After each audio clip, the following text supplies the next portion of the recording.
नाशिक शहराजवळील पळसेगाव परिसरात सिटीलिंक बस आणि दुचाकी यांच्यात भीषण अपघात होऊन एका व्यक्तीचा मृत्यू झाल्याची दुर्दैवी घटना घडली आहे. सिन्नरकडून नाशिकच्या दिशेने येणारी सिटीलिंक बस क्रमांक MH15GV 7864 हिने पळसे गावाहून शिंदे गावाच्या दिशेने जाणाऱ्या दुचाकीस्वाराला जोरदार धडक दिली. ही घटना सर्व्हिस रोडवरील अंबिका टेक्सटाईल समोर घडली.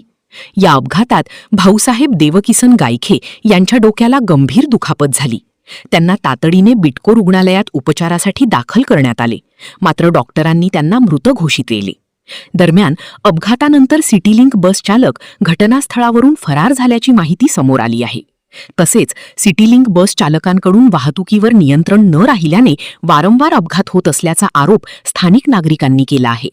काही नागरिकांनी गंभीर आरोप करत काही बस चालक मद्यप्राशन करून वाहन चालवत असल्याचेही सांगितले आहे.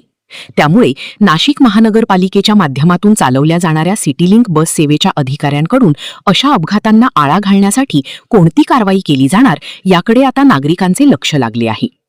महानगरपालिकेच्या ड्रायव्हरच्या निष्काळजीपणामुळे आपल्या पळसे गावातील तरुणाचा दुर्दैवी मृत्यू झालेला आहे आणि आम्ही सगळे गावकरी इथं निषेध करतो.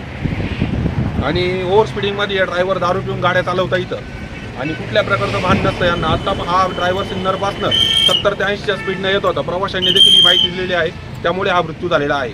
इथल्या नागरिकाचा कुठलीही चूक नसताना याचा भयानक मृत्यू झाला आणि आम्ही सगळे गावकरी निषेध करतो या गोष्टीचा. साहेब देवकिसन गायके सामान्य कुटुंबातला व्यक्ती होता आणि लवकरात लवकर या ड्रायव्हरवरती यांच्यावरती कारवाई करण्यात यावी आमची हीच मागणी.